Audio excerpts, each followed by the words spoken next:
surprised and educated to learn.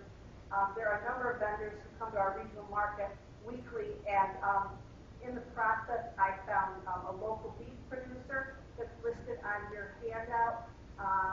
I found a vendor of a chicken wing sauce product that I really like that is local near where we live as well.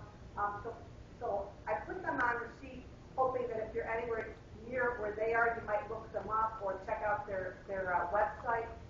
I'm not a paid sponsor of theirs, but I am a customer of the people listed, any of the vendors listed on the handout. Okay, so what we're going to do today, typically when I do anything with pie dough, I mean, I love dessert, I love pastry, but I kept thinking, all right, you can make a pie, but a pie's going to take all afternoon, and people have places to go, and they've got things they see, that butter sculpture and the sand sculpture and all those things. So I wanted to make something that was savory, something that you could make at home for your family, either for dinner or, honestly, this is the time of year when people get together for tailgate parties, they get together for football season, for school events, bring a potluck, whatever, or you just want something different, especially when the weather gets a little warm. Okay. This is an alternative to going to the freezer section and buying Hot Pockets or buying a cardboard pizza for $1 that tastes like cardboard more than pizza. So this is something that when your kids say, what's for dinner, it wouldn't be too difficult to put together, or you can put this together, freeze these, and then just warm them up. Okay. The recipe that I gave you calls for either making them in a shape of a circle, okay, or making them in a diagonal shape. The ones I made last night, just so that you could see, in case these don't turn out. Okay, can you see those? Okay, these are triangular ones. Okay, it's basically a meat pocket. In some parts of the country, they're called pasties. It's a turnover of sorts, but instead of being a sweet turnover, it's a savory. And the one we're making today has a beef filling. Okay, it's made with ground beef, and we call it beef and blue. I've got some blue cheese crumbles. I've got some chicken wing seasoning in there, and I've got some things that I bought at the farmer's market. The onion is from a local market. The beef's local. The celery's local. Whatever I could find that was local. Now, I have to tell you this. I don't want you to think that I'm someone who makes every piece of, every meal home cooked, or that I have sheep in the backyard or anything like that. Okay, I'm nowhere near that. Okay, the local McDonald's knows me on a first name basis, so I want to say that right off the bat. Okay, they see me come to the drive-thru. They already know my order because I commute. Okay, so I'm only growing by baby steps. What I have learned in the past 2 years, okay, since I read The Art of Simple Food by Alice Waters, is that if you can make some changes to the way you cook and the way you eat, they can become lifestyle changes. And the people who produce the food benefit, okay, and you leave less of a carbon footprint as well. So that's really the direction I'm going in my family, but we still eat out probably way more, and we enjoy eating out, don't get me wrong. But if I could do some of this at home and maybe even save some money in the process, or maybe get a little healthy, that's fine. This recipe is not particularly healthy. I will say that. You can make it healthier, but it is pastry dough, so let's be real. Okay, I did use a low-fat cream cheese. Okay, it's the 1/3 fat. I wouldn't go fat-free on this because it's a dough. Okay, so we've got low-fat cream cheese, 1 package. I've got 8 ounces of cream cheese, softened. Okay, a stick of butter. I don't soften the butter because I like, when I make a pastry crust, I like that butter to be nice and hard when I throw it in the KitchenAid. I just think it really lifts it up nicely. And I use unbleached flour, okay? And I do mix it in the KitchenAid, but you could certainly mix this in a bowl with a fork, with a pastry blender. Really, this dough, honestly, actually, is I think because of the cream cheese, it's almost like Play-Doh. It's nice and soft, okay? I chilled it for at least an hour. And what I did was I just split the dough in half to roll it out. And you're supposed to roll out about 1/8 of an inch. At home, I was being a little neurotic and using a ruler. I didn't bring the ruler today, so we're just going to wing it. Yeah, I do. I asked the family. My family's here today. They know. I get a little wiggy this time of year. This is my 6th time at the fair. I love coming back to the Wegman kitchen every year. In fact, I'm already booked for next Sunday, so if you don't have a date or something next year, Labor Day weekend on Sunday night, neither do I. I'll be here Sunday with my family. Okay, so all I'm doing is I've rolled out the dough, a little bit of flour on the board. I'm cutting out circles. It's almost like if you were to make a pierogi or to make all kinds of things you make with this, okay? And I've got a parchment paper. I'm just using a biscuit cutter that's a little bigger than I think the one in my recipe.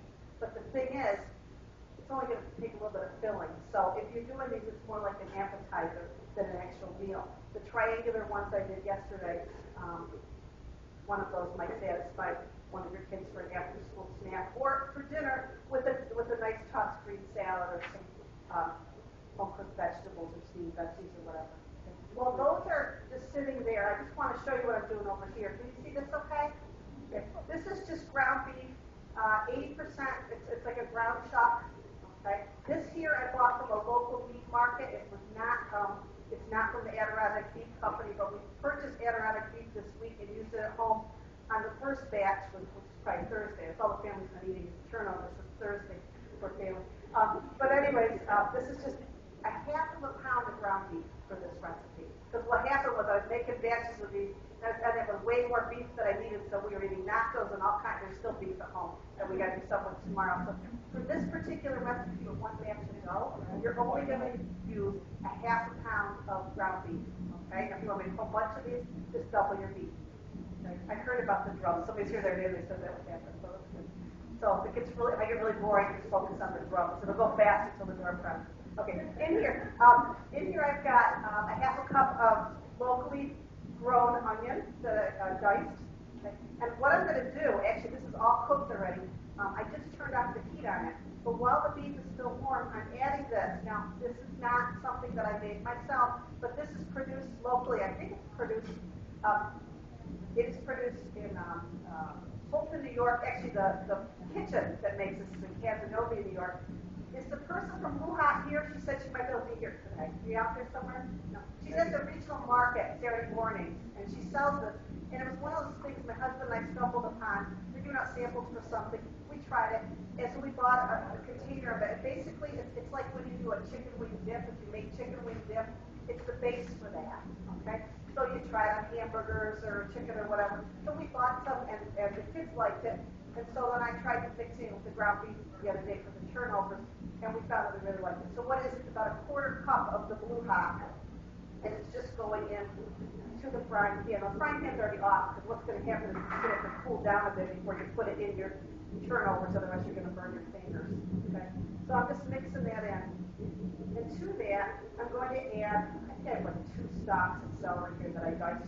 And I didn't want to cook the celery down too much because I thought it might be nice to have a tiny bit of crunch with it. I don't know about you, but when I eat chicken wings, I like to have celery. It drives my family crazy because I'm really loud crunching it. My son over there. But yeah, a little bit of crunch with it. So we've got, it almost looks like Hamburger Helper. When you were a kid, if your mother ever made cheeseburger, Hamburger Helper, it was like the original that was out in the 70s. So it's kind of the consistency right now. You could add more of the blue hot if you wanted a spicier flavor. I just didn't want to go too crazy with the calories. So what I did instead last night at home was I just added about a quarter cup of Frank's Red Hot, which is pretty much a major food group at our house. Okay? Some people like Tabasco. We like Red Hot. Well, I like Red Hot. We're actually a split family. But controversy on which is the better sauce. But it's about a quarter cup or so. Okay, that's going in there too.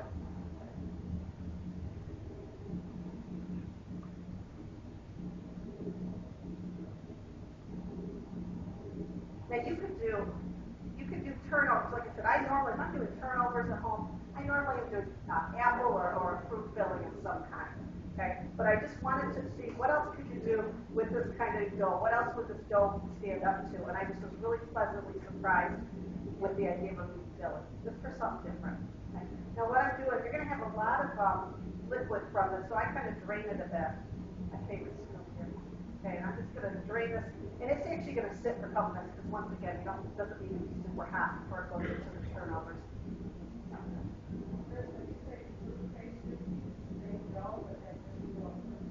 If I did use that for, and I'm definitely using that for apple soup because it's apple picking season. But what I'm going to do, I'm going to try one of two things. One time I'm going to add a teaspoon or 2 of sugar right to the dough and make it sweeter. The other thing I think I might do is leave the dough alone. But after I do the turnover filling, I think what I'm going to do is I'm going to brush it with a beaten egg, and then I'm going to do cinnamon sugar on top. And I think that'll give it enough flavor. Peaches, I'll do cinnamon sugar too. I love cinnamon and peaches together. What you're going to find with this recipe, with the door prizes, with the ingredients I've used today, what I really want to celebrate is the theme of this year's fair, which is the Bounty and Pride of New York State.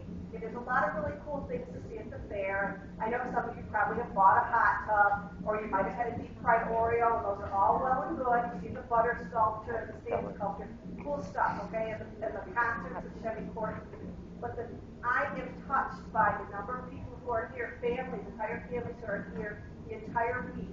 And before they come here with their, either to show their animals or to show their whatever they brought with them, they've been competing throughout the summer at county fairs throughout the state of New York. Are any of you here from one of the farm families, one of the families that's been competing this week? Okay. I'm just humbled, and I'm just really, really proud of the number of people in New York State who use agriculture to make a living. You know, it's not easy work, okay? And we couldn't eat if they didn't do what they do. So that's what I'm celebrating today. Okay, so this is just the mixture. I'm just going to put that there. Okay, I'm going to talk a little bit less and roll out a couple more of these to show you how easy they are to fill. Okay. The one ingredient I'm putting in them today, which I laughed because as a kid I absolutely hated it, is blue cheese. Okay, but I think when you talk about buffalo wings, chicken wings, a lot of times you have a little bit of blue cheese dressing on the side with your celery. So we found a distributor yesterday at the regional market. It's Danish blue cheese, so no, they didn't make it right there, but they carry it. So we got a little bit of blue cheese crumbles we're going to add right at the end, just for a little bit of flavor. I'm just going to show you how easy these set up. These drums are kind of jam here. All right, just a couple more of these to go. And I'm going to put them right on the board so you can see what I'm doing.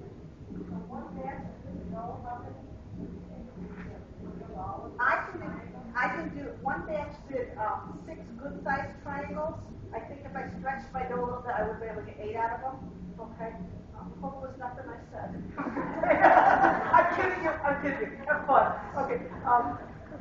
But the circles, you're going to get, I shouldn't do that. I was just totally joking. See, that's what gets me in trouble. I work in a church. You can imagine how much trouble I get in. Can you imagine? Okay. See that halo? You're going to get about 24 of these little turnovers in one batch of dough. And now, my nickname as a kid was Mal. That's my sister. She's here. She knows. Okay. One more. We were very blessed to have a mom who was a home cook, not gourmet cook, just really good. You know, a Sunday dinner would have been a beef roast or a pork roast, almost like clockwork after Mass. She had one of those timers on the oven, so it started cooking while you're at church. Okay. We also had a dad who loved to cook eggs as long as the eggs came out perfectly, but God forbid if you broke the yolk. You would hear more words on a Sunday morning after Mass than you could ever imagine.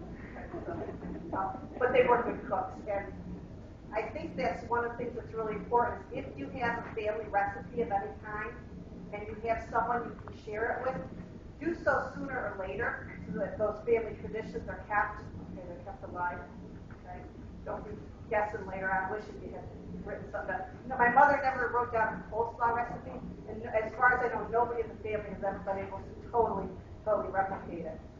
Come close, but not. I haven't come close, but never wrote it down. All right, so it's just a little circle, a little dough circle. And what I'm going to do, I'm going to add the blue cheese to it.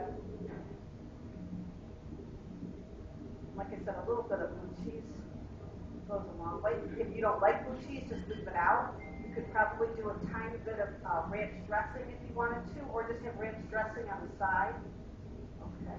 I hope you don't mind I'm using my fingers. I'm not serving you, but I just think it might be easier just to fill them this way. Okay. And just putting, it's about a teaspoonful of filling on one side of each pastry. Okay. And then what you're going to see is how easy this dough goes together. I don't know if you've ever fought with a pie crust dough. You're in trouble fighting with pie crust, and it just won't stay together. I think once again, the cream cheese here just seals beautifully. Do you have a question, ma'am? I don't know if I did triangular thing. You know what I did? It was kind of funny. I rolled them out in a rectangle. Okay, rolled them right out on my wax paper on my counter, and then I actually took a straight edge and I measured about a 3.5 by 4 inch square, roughly. And I tried one just to see if I folded it over and I cut the edge a little bit, but that was what I did. I got about 6 good sized ones. That's a great question.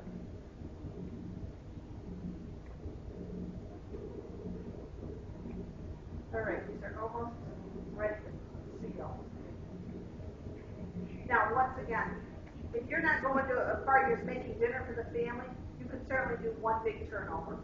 Okay, you just adjust your baking time. These little guys are going to bake for about 12 to 14 minutes or so.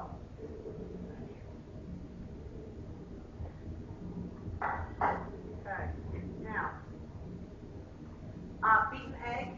Okay, just so right now, the eggs, we got the eggs at the regional market. They're from Manlius. They're from a chicken farm in Manlius. We're excited about that too. It's funny things you can say about brown eggs at 8 o'clock on a Saturday morning. People look at you kind of funny, but it is. It's just a fun place to be at. Who's been to the regional market? Anybody here been? For you. Great place. Okay, so I'm just on one side of each pastry, I'm putting a little bit of an egg wash. And I'm just bringing that side up over the filled side, almost like a little taco. Okay, taco style, empanada. One thing I didn't get was a fork. Do you have a fork? Okay, you can use the fork just to tamp it down a little bit. Thank you. This is the lightest I've packed in the 6 years. I used to practically bring our whole kitchen the first time I came, and then after a while I realized I had to start thinking eat right here. So my husband was paying. So I'm just tamping them down with a fork. Very, very easy. Okay, if you're going to a party and you want it to fuss, you can be real, real careful. Okay, usually, most of the cooking we do is for, casual get-togethers with neighbors and friends, so it doesn't have to be perfect. And when our son played football, or it might have been one of the kids were at some activity, we used to be on the fields a lot, and at practice we used to occasionally have tailgate dinners, and found some very good cooks in that group of football parents that year. A lot of hockey parents have put out cookbooks and things too. Any of those get-togethers you have, that way to put egg on. So if one goes up, we'll know that'll be the one. I better watch them do it.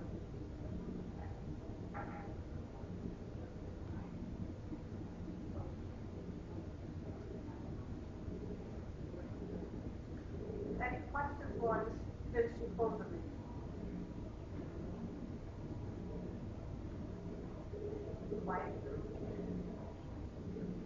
So did anybody find the deep fried stick of butter yet? Is that really here at the fair or no? Was it ever there?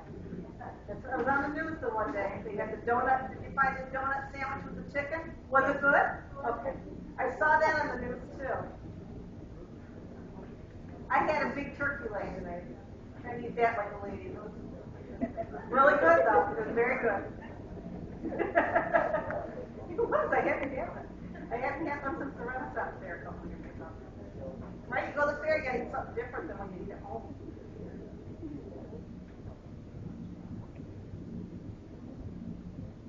Do any of you cook with your kids at home at all? Okay. Good idea. It's not easy. Sometimes it's a little bit tricky, but Oh yeah, if you just let them occasionally, and my family occasionally I chase them out of the kitchen, but when they do get in there and they learn how to do some of those things, it's amazing when they go away and they're on their own, and they text you a picture of something that they've made, or they ask you how you make such and such a family recipe or whatever. It's a great feeling when you know you pass that tradition on to them. 9 times out of 10 they end up being better cooks than you could ever be. Good feeling.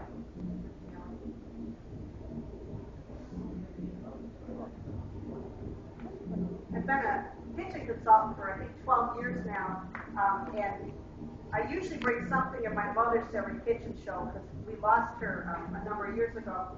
And so at these state fair demos, I usually bring something of hers too. So this year I brought her, pulled the flour sifter off the shelf that sits in our kitchen kind of in a space of honor. So a little bit of Marge comes with us wherever we go. But she really, I don't think she ever sat down and said, okay, I'm going to give you a cooking lesson today, Kris. And then there were 5 of us kids running around. She was probably too tired to do anything like that. But if I was just there, and it seemed like sometimes just helping in the kitchen, a lot of those lessons soak in.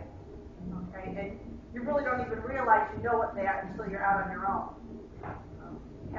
you have to boil water, make pasta for the first time, or make a roast, or spaghetti, or meatballs, or chili, or whatever it is. I know that there's a lot of cooks in the world who are very, very creative and very, very skilled. I also think there's a lot of people who are afraid to cook because they have like an inferiority complex. They think it's going to be hard. And I think the trick to overcoming that is just to get in the kitchen and just do it.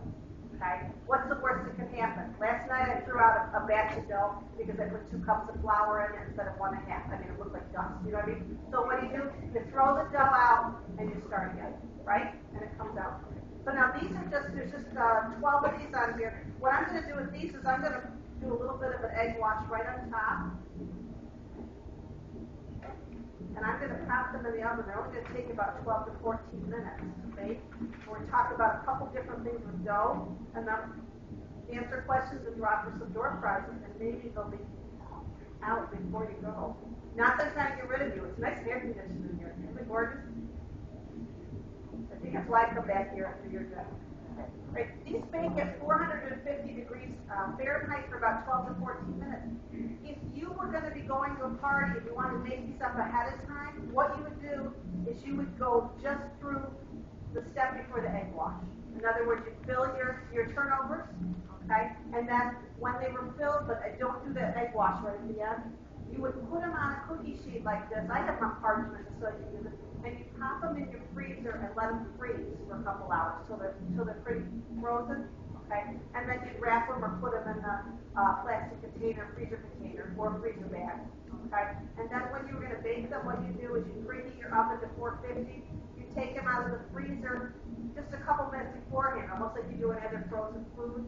Bake them about probably 20 minutes or so. Or, I mean, check your meat around your cap. I think what foods are heated? Was it 145? I think 145. Google it if you're not sure. Google their best friend. Okay. But that's all you do. I'll pop these in the oven real quick. Thanks. How long will they stay in the freezer? I probably wouldn't do more than 2 months, I think. I don't know. I'd have to check on that. I didn't look that up to be sure, but I just worry about freezer burn and stuff like that after that point. Okay, you could do the dough, like the dough, usually pastry dough, you can do maybe 2 days ahead of time. You're not going to freeze it, just keep it in the fridge wrapped, maybe like 2 days, use it within a couple of days. It's mainly the cream cheese in your butter. But I'll tell you what, if nothing else, whether you want to do a meat turnover or a fruit turnover or whatever, this dough is really easy to work with. And like I said, my pie dough is a little different than this. I use a regular Crisco pie dough. But the cream cheese in this is really, really easy to work with. It's almost like Play-Doh. It's a lot of fun. I have to leave that there. I'm going to wash my hands real quick.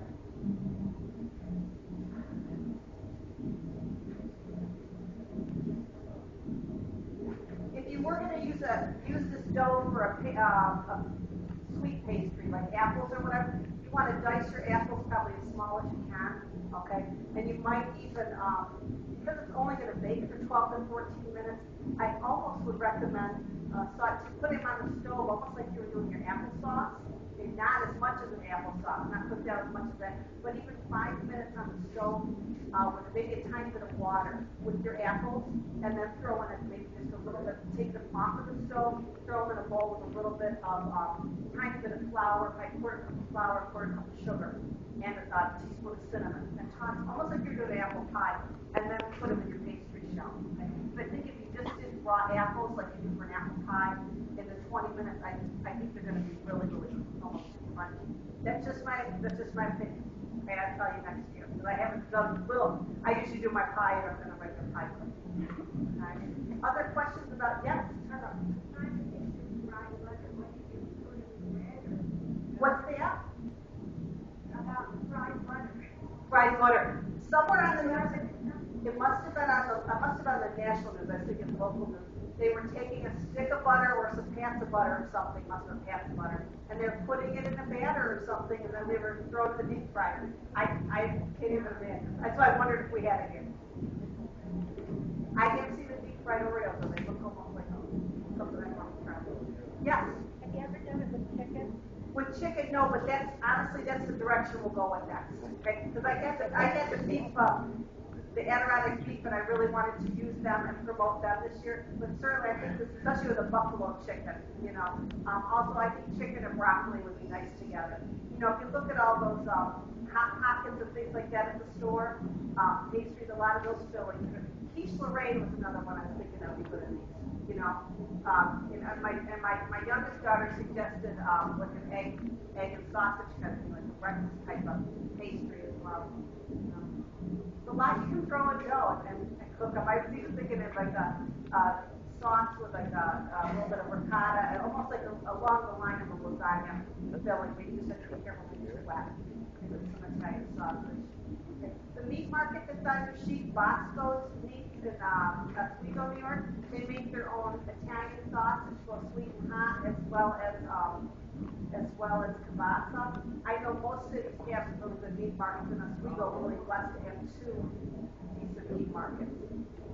Once again, I think it's all about eating local and promoting local businesses. And the nice thing too is then getting to know the people you're buying your food from. Do you want to do door prizes? Do you think? Make sure you fill those out. These are all, I really like to read. I hope you do too. All of these are books that have something to do with what we talked about today. One of those is a children's prize, so if you get it, you might want to give it to a child book, and the other two are for adults or families.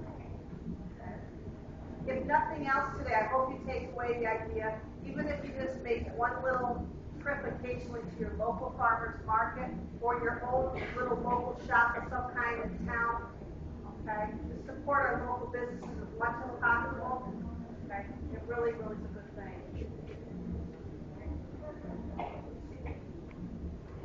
Is there any other questions for Questions? Once again, this is more of a triangular shape. Okay? These I cooked yesterday.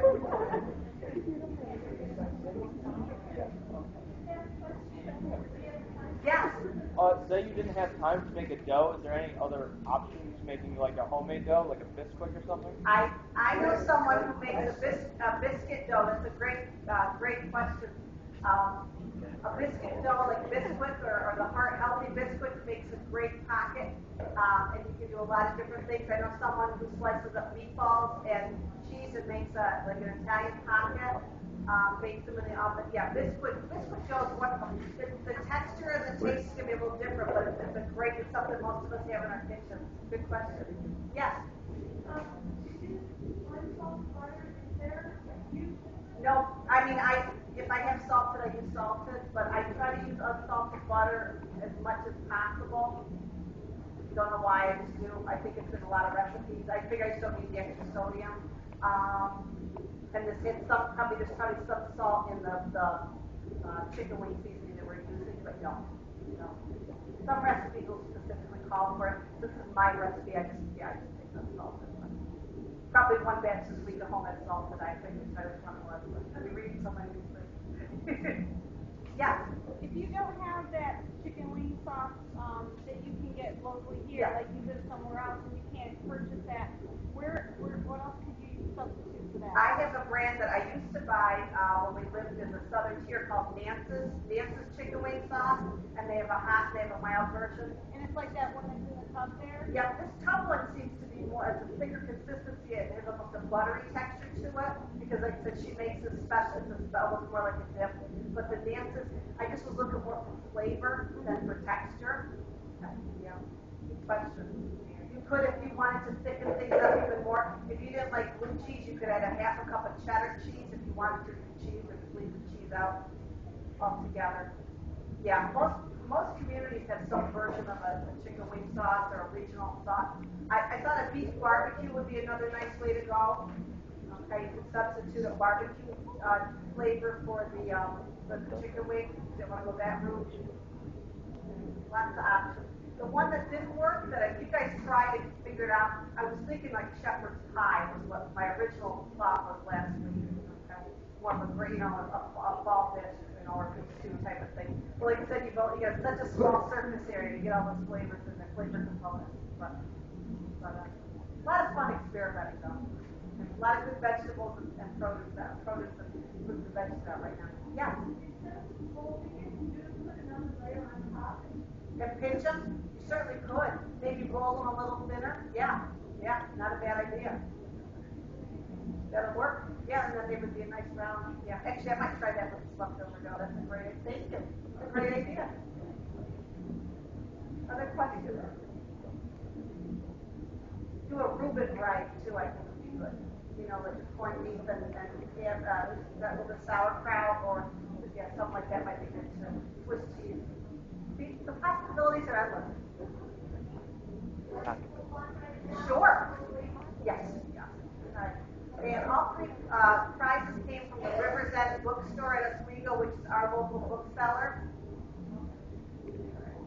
Local to where I am. Hey, Karen Pinkner? Okay.